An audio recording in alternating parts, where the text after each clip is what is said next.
जैन दोस्तों, क्वेश्चन आपको एग्जाम में पूछे जाए। वीडियो जो होगा बहुत ज़्यादा इंपॉर्टेंट होगा, न्यू कॉन्सेप्ट है, इजी वे में आपको समझाया जाएगा। तो बिना देरी के चलिए समझते हैं है क्या। ये वैसे हमारे प्रैक्टिकल में सेकंड प्रैक्टिकल के पर आया था। प्रोसेसिंग मशीन क्वेश्चन में कह रहा है डाटा जो है वो प्रोसेसिंग कैसे हो रहा है। पहले मशीन 3 में जाएगा, फिर मशीन 2 में मशीन 1 में जाएगा, फिर मशीन 2 में जाएगा। जॉब क्या है, जॉब दिया गया है 8 जॉब है और 3 मशीन है। जैसे कि यहाँ पर बोला है कि 3 मशीन होगा, 3 1 2 ऐसे करके जाएगा, उसका प्रोसेसिंग है, उसका डाटा दिया है। ये क्वेश्चन है।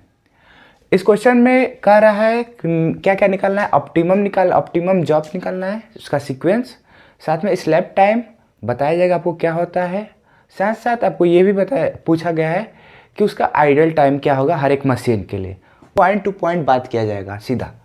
ये हमारा क्वेश्चन है। हर एक मशीन के लिए जॉब का समय इतना लगता है। जैसे कि पहला जॉब जो है मशीन पहले के लिए 4 घंटे लगाता है, क्योंकि ये सारे जो हैं हम लोग मान के चलते हैं हावर्स में। अगर टेबल में या कहीं लिखा भी नहीं रहेगा कि ये टाइम किस में है, तो उसको हम लोग हावर्स में ही मान के चलते हैं, क्योंकि नॉर्मली कोई भी जॉब होता है वो हावर्स में होता है। जैसे कि हम लोग कहते हैं कि 8 घंटे की ड्यूटी है, 12 घंटे की ड्यूटी है, 4 घंटे की ड्यूटी। तो सबसे पहले हम लोग का क्या काम होगा कि ये जो 3 मशीन है उसको हम लोग 2 मशीन में करेंगे। 2 मशीन में करने का कारण है, जब हम लोग इधर आएंगे तो आपको मालूम चल जाएगा 2 मशीन में क्यों कर रहे हैं। तो सिंपल सी बात यह है कि पढ़ते रहिए, सबका आपको आंसर मिलेगा, कोई भी डाउट नहीं छूटेगा। वैसे भी डाउट छूट जाएगा तो कमेंट सेक्शन है, आपको 24 घंटे के अंदर आपको उसका सोल्यूशन भी मिल जाएगा। सबसे पहले काम करेंगे, 3 मशीन को हम लोग 2 मशीन के डाटा में कन्वर्ट करेंगे। Converting the data as per given processing order of the machine. ये लोग जो काम कर रहे हैं कि जो 3 मशीन है और यहाँ पर 2 मशीन है, मेन काम यही करना है कि 3 मशीन से हमको 2 मशीन में करना है, तभी हमको ऑप्टिमम सीक्वेंस यहाँ पर मिल जाएगा, जो कि पहला क्वेश्चन था हमारा। उसके लिए क्या करना पड़ेगा देखिए। सबसे पहले जैसे बोला है कि मशीन 3 मशीन 1 मशीन 2, तो इसको रीअरेंज करके वैसे लिख दीजिए। सबसे पहले बोला मशीन 3, तो मशीन 3 को लिख दिए हैं 1 मशीन 2, जैसे इसका डाटा है वैसे के लिए। मशीन 3 के लिए पहला जॉब 5 घंटे लग रहा था, मशीन 3 के लिए पहला जॉब 5 घंटे के लिए। इसके अकॉर्डिंग हमने इसको अरेंज कर दिया। अरेंज करने के बाद जब भी आपको 2 या 2 से ज़्यादा, 2 तो रहेगा तो नॉर्मल हो जाएगा, 3 या 3 से ज़्यादा आपको मशीन मिलेगा, तो आपको ये यूज करना है। क्या यूज करना है? Applying condition of the applicability of the Johnson method. Johnson method का यूज करना है उसका कंडीशन के साथ। नॉर्मली हम लोग जॉनसन मेथड को लगा देते हैं, लेकिन ऐसे क्वेश्चन में हम लोग को उसका कंडीशन भी देखना पड़ेगा। नॉर्मल क्वेश्चन यहाँ से, जैसे ये क्वेश्चन है यहाँ से डायरेक्ट यहाँ पर आ जाता है, लेकिन जॉनसन मेथड लगाने के बाद ये देखना पड़ेगा। तो क्या है, चलिए देख लेते हैं। ये भी बहुत आसान है कि कंडीशन कुछ ऐसा है कि मैक्सिमम वैल्यू mi ith। तो इसमें ध्यान से देखिए, ये तीनों में ध्यान रखिए, बीच में कौन है? बीच में है m1, मतलब पहला मशीन है। जो बीच में रहता है उसको हम लोग इधर लिख देते हैं। क्या? इधर लिख देते हैं। जैसे कि मशीन आयत है, पहला मशीन है, पहला मशीन का आयत वाला, ये मैक्सिमम लिख देते हैं। ठीक है, अभी सब समझ में आ जाएगा, बस यहाँ पहुँचने दीजिए तब तक समझ में आ जाएगा ये है क्या। कठिन लग रहा है लेकिन नहीं, एक बार लिखेंगे तो आसान है। जो इसको दिखाना है कि ये चीज़ ग्रेटर स्मॉलर और इक्वल होगा किससे? मिनिमम ऑफ मशीन थर्ड आयत वाले से। आयत इसलिए बार बार बोल रहे हैं क्योंकि जॉब भी तो 8 है, एक तो है नहीं कि एक बोल देंगे। तो उस जॉब के लिए हम 8 के लिए आई एक नॉर्मल सा दे दिए हैं वैल्यू, वेरिएबल जिसको काम करने का। और यहाँ पर मिनिमम मशीन 2 के लिए लगा कर रखे हैं। अगर इन दोनों कंडीशन में से कोई भी कंडीशन फुलफिल हो जाता है तो आपको ये वाला मेथड जो जॉनसन मेथड है उसको अप्लीकेबल है, मतलब लगा सकते हैं। तो चलिए देखते हैं इसमें क्या है। मिनिमम वैल्यू मशीन तीसरे के लिए, मशीन तीसरे के लिए मिनिमम वैल्यू कौन सा है? यहाँ पर देखिए, तो सबसे मिनिमम वैल्यू है यहाँ पर 2 मशीन 3 के लिए। उसके बाद मैक्सिमम वैल्यू मशीन 1 के लिए कौन सा है? तो यहाँ पर देखिए, तो इसमें आएगा आपको 7। उसके बाद मिनिमम वैल्यू क्या है सेकेंड मशीन के लिए? तो मिनिमम वैल्यू आपका सेकेंड मशीन के लिए है, यहाँ पर भी आपका 7। इन तीनों की मदद से इन दोनों में कोई भी कंडीशन में फुलफिल हो रहा है, मिनिमम वैल्यू ऑफ तीसरा मशीन और मैक्सिमम वैल्यू ऑफ पहला मशीन। यहाँ पर देखिए ये वाला कंडीशन अनफिल हो गया। अब दूसरा वाला कंडीशन देखते हैं। दूसरा मशीन और पहला मशीन, दूसरा मशीन का 7 है और पहला मशीन का भी 7 है। तो यहाँ पे देख सकते हैं ये वाला इक्वल है, यहाँ पर पुट करके देखिए इक्वल है, तो ये वाला कंडीशन फुलफिल हो रहा है। इन दोनों में से कोई एक भी होगा तो कंडीशन फुलफिल होता है। तो यहाँ से हम लोग कह देंगे कि मिनिमम वैल्यू दूसरा मशीन का और मैक्सिमम वैल्यू पहला मशीन का वो इस कंडीशन को फुलफिल कर रहा है। तो हम कहेंगे कंडीशन 2 जो है, यहाँ का कंडीशन 2 जो है वो सेटिस्फाई है, तो अब जॉनसन मेथड हम लोग लगा सकते हैं। अब हम लोग कहेंगे कि जॉनसन मेथड लगा सकते हैं, लगाते क्यों हैं? 3 मशीन को हम लोग 2 मशीन में कन्वर्ट करना है, मेन मुद्दा यही है। 3 मशीन को 2 मशीन में कन्वर्ट करने के लिए लगाते हैं। तो उसके लिए क्या करना होगा, ये काम करना पड़ेगा। ये काम क्या है, दिख रहा है बहुत हार्ड, लेकिन समझते हैं, समझने में आसान, बस लिखने में थोड़ा सा अजीब दिख रहा है जब, क्योंकि I 1 2 ऐसा आ जाता है तो अजीब थोड़ा हार्ड लगता है। नहीं तो ऐसे है बहुत आसान। कैसे, ध्यान से देखिए, इस ऑर्डर को लिख दिए हैं, हाँ लिख दिए। तो क्या करिए कि इन दोनों को एक साथ प्लस कर दीजिए और इन दोनों को एक साथ प्लस कर दीजिए। 5 4 कितना होता है 9, तो 9 लिख दिए। 6 6 कितना होता है 12, 12 लिख दिए। ऐसे करके ये पूरा जो सीरीज है ऊपर वाला दोनों, इन दोनों को ऐड करते हुए लिखते जाएंगे। वहीं नीचे वाला इन दोनों का ऐड करिए, कितना आएगा 12, इनका आएगा 16, 12 16, ऐसे करके ऐड करके दें। देखिए ऊपर का सिंपल सी बात है, 2 ठो प्लस कर दीजिए तो ऊपर वाला आ जाता है, नीचे का 2 ठो प्लस कर दीजिए तो नीचे वाला आ जाता है आसान। अब देखते हैं लिखना क्यों ऐसा गया है। मान चलिए क्योंकि यहाँ पर 1 2 3 था, तो हम अपने से मान चलते हैं कि एक मशीन जो है G है, एक मशीन H है। मशीन G में कौन कौन आता है, 3 और 1। 3 1 है कौन असलियत में, देखिए 3 और 1 ये तो वही ऊपर वाले 2 हैं। और यहाँ पर देखिए H जो है वो कौन है, 1 और 2। 1 और 2 कौन है, ये तो वही नीचे 2 वाले जो प्लस करके लिखे थे। तो उसी को क्या करना है, ऐड कर देना है, जैसे सिंपल सा अभी ऐड करके यहाँ पर लिखा गया है। और ये तो वैसे को वैसे छपा हुआ है, ठीक है। अभी हम लोग क्या कर लिए हैं, सिंपल सा 3 मशीन को 2 मशीन में कन्वर्ट कर लिए हैं, ठीक। इसके बाद समराइज करके देखा जाए तो पहले काम करना है कि जो 3 मशीन दिया रहेगा उसको, जैसा दिया रहेगा उसको अरेंज करना है। अरेंज करने के बाद हम लोग जॉनसन मेथड अप्लीकेबल है कि नहीं उसको देखेंगे। अगर कोई भी कंडीशन इसमें से फुलफिल हो जाता है, चाहे ये वाला, चाहे ये वाला, चाहे ये वाला, या ये वाला, इस चारों में से कोई भी एक कंडीशन फुलफिल हो जाता है तो कंडीशन जॉनसन लग सकता है। जॉनसन क्या होता है, इस 2 जो 3 को उसको 2 में बनाना, 2 ठो बना लिए। इसके बाद हमारा पहला क्वेश्चन है कि optimum sequence of the job निकालना है। तो कैसे निकालते हैं, इसको ऊपर वाले को और ये नीचे वाले को, ऊपर वाला इधर से आता है और नीचे वाला इधर से आता है, क्योंकि 2 ही मशीन है दोनों तरफ से आएंगे, इसीलिए 3 मशीन का नहीं हो पा रहा था। 2 मशीन तो एक तरफ से और दूसरी तरफ से आ जाएगा, तीसरा मशीन आएगा किधर से, इधर से आएगा, इधर से लिखाएगा कैसे ऊपर, तो इसीलिए 2 मशीन में कन्वर्ट करना जरूरी है। ये पहला क्वेश्चन था आपका। तो चलिए देखते हैं। सबसे पहला काम है कि इस पूरे टेबल में आप खोजिए सबसे छोटा वैल्यू। सबसे छोटा वैल्यू कौन सा है, 9 7। सबसे छोटी वैल्यू क्या है, 7। किस में आया, मशीन पहले मशीन में आया है, पहला मशीन इधर से लिखेंगे। जॉब कौन सा है, 4 जॉब है, तो लिख देंगे जॉब 4। इधर समझ में आ गया क्या है, सबसे छोटा खोजें और मशीन किस में है, इधर वाले में, पहले वाले मशीन में। पहला मशीन इधर से लिखाएगा, दूसरा मशीन जो है वो इधर से लिखाएगा, हमेशा ही कोई भी क्वेश्चन होगा। इसमें कौन सा, जॉब 4 जो है पहले मशीन में, तो इधर से लिख दिए जॉब 4। उसके बाद उससे बड़ा देखिए, उससे बड़ा 9 है, ये वाला 9 है और ये वाला 9 है। जब ऐसा कंडीशन होता है तब क्या करेंगे, तीनों ही 9 है और साथ साथ तीनों ही पहले मशीन में आ रहा है, तब कौन सा पहले लिखाएगा। तो ध्यान से अब इसको कंपेयर करना पड़ेगा। इसके नीचे वाले में आ जाइए, इसके साथ 12 है, इसके साथ 14 है, इसके साथ 16 है। सबसे छोटे वाले, सबसे छोटा किसके साथ है, 12 जो है वो 9 के साथ है, तो सबसे छोटा यही बनेगा। छोटा साथी मिलेगा तो छोटा बनेगा, बड़ा साथी मिलेगा तो बड़ा मिलेगा। तो यहाँ पे जॉन J1 पहले आएगा। उसके बाद इन दोनों में से कौन बड़ा होगा, ये दोनों बराबर है फिर से, तो 14 16 में कौन बड़ा, 16 बड़ा, तो हम छोटे को लेते हैं, तो 14 वाला तो J3 आएगा। उसके बाद J5 आएगा। जिस वैल्यू को हम लोग ले लेते हैं तो उसको हम लोग क्रॉस कर देते हैं। क्रॉस का मतलब क्वेश्चन में नहीं करते हैं, वो बस आपके लिए होता है। इस क्रॉस का मतलब है कि इसको हम लोग अब दोबारा नहीं लेंगे, क्योंकि इस टेबल में से हम लोग एक वैल्यू ले लिए तो काम हो गया, ज़रूरी नहीं है कि दूसरा मशीन में का यूज करेंगे। इसके बाद बचा ये, इसके बाद फिर से देखें 12 जो है उसके बाद है, 12 नहीं 11 है। तो 11 कौन सा है, मशीन दूसरे में आ रहा है, जॉब 6 है तो उधर से लिखेंगे जॉब 6, क्योंकि मशीन 2 वाला इधर से लिखते हैं, ये वाला भी कैंसिल हो गया। उसके बाद 12 आएगा, 12 को देखिए J2 मशीन 1 में, J2 मशीन 1 में। उसके बाद इसको भी क्रॉस कर दीजिए। उसके बाद J8 आएगा, 13 को हो गई है, ये भी इधर से आएगा। उसके बाद यहाँ से 15 दूसरे जॉब में से आएगा, तो यहाँ पर J7, वैसे कोई देखने का काम नहीं था। तो ये हमारा पहला आंसर हो गया जो कि ऑप्टिमम सीक्वेंस है।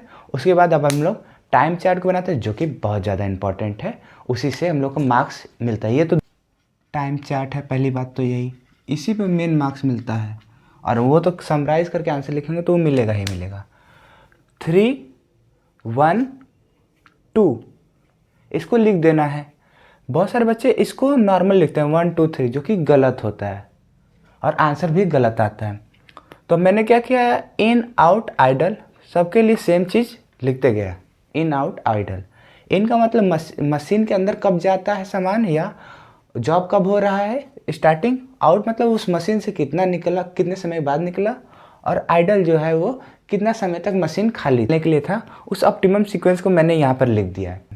तो सबसे पहले देखते हैं जॉब 4 मशीन 3 में कब आता है।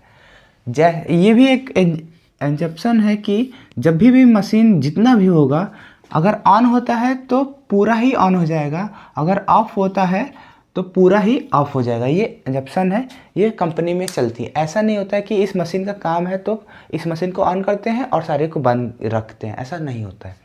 तो क्या करना है, आइडल इन क्या होगा, 0 होगा। क्यों, जैसे ही मशीन ऑन होगी वैसे ही मैं जॉब 4 को उसमें अप्लाई कर दूंगा। आउट क्या होगा, देखते हैं कितने घंटे तक वो काम करेगा। जॉब 4 जो है मशीन 3 के लिए कितना घंटा काम कर रहा है, जॉब 4 मशीन 3 3 घंटे के लिए काम कर रहा है। तो 0 घंटे पर हम उसको अप्लाई किए, 3 घंटे उसने काम किया, उसमें जाके आइडल हो जाएगा 0। जैसे ही मशीन को ऑन किया गया उसमें मैंने जॉब 4 को लगा दिया, तो कुछ समय भी बैठा मशीन, नहीं बैठा, तो आइडल हो जाएगा 0। इनका देखो मशीन 1 का, जैसे यहाँ से निकलेगा मशीन 3 से निकलेगा वैसे ही हम मशीन 1 में इसको अप्लाई करवा देंगे। तो इनका समय हो जाएगा तीसरे घंटे पर, और आउट का समय मतलब 3 घंटे बाद। और आउट का समय देखते हैं, जॉब 4 मशीन 1 के लिए 4 घंटे है, तो 3 घंटे ऑलरेडी हो चुका है, 4 घंटे और, तो 7 घंटे बाद वो निकलेगा। आइडल क्या होगा यहाँ पर, आइडल जो होगा यहाँ पर 3 घंटे होगा। क्यों, स्टार्टिंग के यहाँ पर जो 3 घंटे मशीन 3 चल रहा था, 3 घंटे बाद निकला है ना, तो 3 घंटे लगातार चल रहा होगा। तो मशीन 1 देख के कह रहा होगा कितना समय लगेगा, और तो मशीन 1 उस समय क्या था, खाली था। 3 घंटे होने के बाद उस मशीन 1 के पास आया, तो आइडल टाइम कितना हो जाएगा, 3 हो जाएगा, क्योंकि 3 घंटे तक वो मशीन 1 खाली था। इसके बाद जैसे ये 7वें घंटे पर निकलेगा तो मशीन 2 में हम भेज देंगे, तो इनका टाइम हो जाएगा 7वें घंटे। जॉब 4 मशीन 2 8 घंटे लग रहा है, तो यहाँ पर कितना हो जाएगा आपका, 15 हो जाएगा निकलने का। 7 + 8 कितना हो जाएगा, 15 हो जाएगा। अब यहाँ पर जहाँ ये जो 7 है, पहली बात तो ये 3 को इंक्लूडेड है, मतलब 3 घंटे वो इंतज़ार किया फिर साथ में काम किया, तब 7 घंटे हुए हैं ना। तो जब तक ये निकलेगा नहीं तब तक ये लिया नहीं, तो 7 घंटे बाद निकला, तो ये 7 घंटे तक क्या करेगा, मशीन 2 आइडल काम करेगा, मतलब बस चलता रहेगा, कुछ काम नहीं करेगा। तो यहाँ पर क्या आएगा, 7 आ जाएगा। 7 कैसे आया, मशीन 1 कब निकाल रहा है उसमें से सामान, या ब्लॉक को कर लीजिए, मशीन में से एक लकड़ी का लट्ठा है, उसमें जब जा रहा है तो वो 7 घंटे बाद निकल रहा है। 7 घंटे तक मशीन 2 क्या था, आराम कर रहा था, बस चलते जा रहा था, कुछ काम नहीं करता। तो 7 घंटे आइडल टाइम। आइडल टाइम वही होता है जो मशीन कुछ काम ना करता हो, उतने समय को आइडल टाइम कहते हैं। मशीन 3 जैसे यहाँ से आउट होगा वहाँ पर हम इन करवा देंगे। जैसे मशीन 3 में से निकलेगा, जॉब 4 जैसे निकलेगा वैसे जॉब 1 को हम इन करवा देंगे। तो जॉब 1 मशीन 3 5 घंटे लगेगा, 5 घंटे तो यहाँ पर 8 आ जाएगा। आइडल टाइम क्या हो गया 0, जैसे आउट हुआ वैसे इन करवा दिए। यहाँ पर देखो यहाँ 8 घंटे पर निकल रहा था, यहाँ 7 घंटे पर ही निकल चुका है। 7 घंटे निकल गया है तो 1 घंटे आराम कर रहा होगा, 8वें घंटे पर यह आएगा। मशीन 1 जॉब 1, मशीन 1 जॉब 1 4 घंटे, तो यहाँ पर आ जाएगा 12। तो यहाँ आइडल मशीन का कितना हो जाएगा आपका, हो जाएगा 1। वहीं पर मशीन 2 देखो, यहाँ से आउट कब हो रहा है 12 घंटे पर, यहाँ से 12 घंटे पर निकल गया है, ठीक है 12 घंटे पर निकल चुका है। लेकिन ये आउट कब हो रहा है, जब इस मशीन खाली होगी तब ना ये जाके उसमें बैठेगा। ये निकल चुका है, अब आराम कर रहा है। तो फिर 13 हो गया, फिर 14 हो गया, फिर 15 हुआ, तो 15 इतने घंटे तक आराम किया तब यहाँ से ये निकला। तो 15 पर इन होगा। आप लोग इसको पॉज करिए और खुद से करिए और चेक करिए एक बार।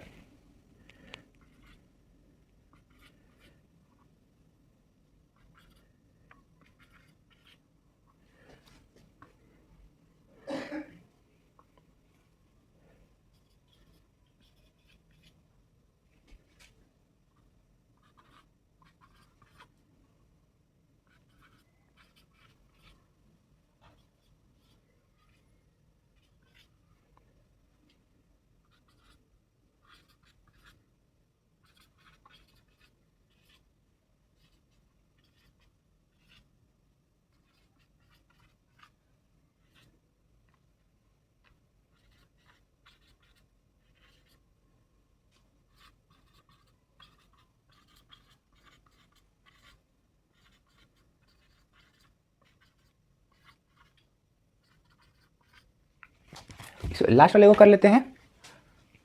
तो यहाँ पर 47 पे निकलेगा तो 47 पे इन होगा। आइडल के टाइम क्या हो जाएगा, यहाँ से देख के 0। 6 जॉब क्या कर रहा है, कितने घंटे काम कर रहा है मशीन 3 के लिए, 9 घंटे काम कर रहा है। तो प्लस करेंगे तो आएगा आपका 56।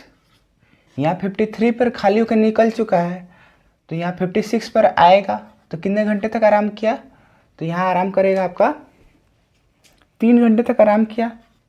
लेकिन काम कितने घंटे कर रहा है मशीन 1 जॉब 6, 3 घंटे के लिए, तो यहाँ पर 59 आ जाएगा 59। फिर इसके बाद 73 पर यहाँ से निकल रहा है, 59 पर ही आके कर रहा है, तो तुरंत बैठ जाएगा। तो यहाँ पर आइडल कितना हो जाएगा 0 हो जाएगा, क्योंकि 73 पर निकल रहा है, ये तो निकल के आराम कर रहा है, तो कोई दिक्कत नहीं है, जो सामान है वो रहेगा। लेकिन मशीन जब खाली हुई तभी हम इन करवा दे रहे हैं। कितना समय लिया मशीन 2, 8 घंटे लिया, तो यहाँ से आ जाएगा 81। तो ये जो 81 है इसी को हम लोग स्लैप टाइम कहते हैं, स्लैप टाइम 81। ये हमारा पहला आंसर हो गया कि स्लैप टाइम कितना हो गया, टोटल टाइम जिसको कहते हैं कि पूरा जो जॉब करने में सबसे कम समय कितना लगता है, पूरा मिलाकर 81 हावर्स लगते हैं। यहाँ पर हावर्स भी लिख देंगे आंसर के समय। अब idle time machine 1, machine 2, machine 3 के लिए, तो मशीन 2 के लिए आंसर आइडल टाइम देखेंगे तो कितना आएगा, सॉरी यहाँ पर 0 होगा। क्यों 0 होगा ये देख लीजिए, 15 पे इन कर आउट कर देते, जब 15 ही पर तो हम लोग इन कर देते, समय कहाँ वेस्ट हुआ, तो यहाँ पर 0 होगा। आइडल टाइम कितना हो गया, यहाँ पर प्लस कर लीजिए, तो आइडल टाइम आएगा 7। तो मशीन 2 का आइडल टाइम 7 होगा। उसको अच्छे से लिख देंगे कि idle time for machine 2 is 7।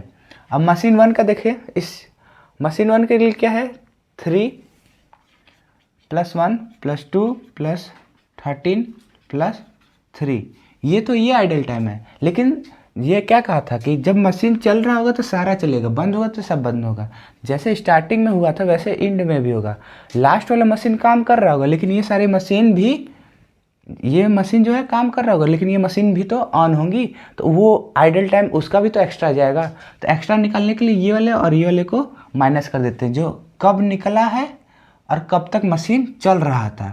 तो 18 + 81 - 59, इसको सॉल्व कर लेंगे, जो आएगा वही आंसर हो जाएगा मशीन 1 के लिए। आइडल टाइम फॉर मशीन 1, इसको सॉल्व करने के बाद आंसर आ जाएगा। ये करके दिखाते हैं वहाँ पर। फिर मशीन 3 के लिए आइडल 0 है, लेकिन असलियत में क्या होता है, मशीन इस लास्ट में क्या होगा कि 81 हावर्स तक चला पूरा टोटल मशीन, लेकिन ये 56 पर ही काम करना बंद कर दिया, बस ऐसे ही चल रहा था। तो 81 - 56 ये आइडल टाइम होगा आपका मशीन 3 के लिए। तो मिलते हैं अगले वीडियो में, फिलहाल के लिए इतना ही। जय हिंद।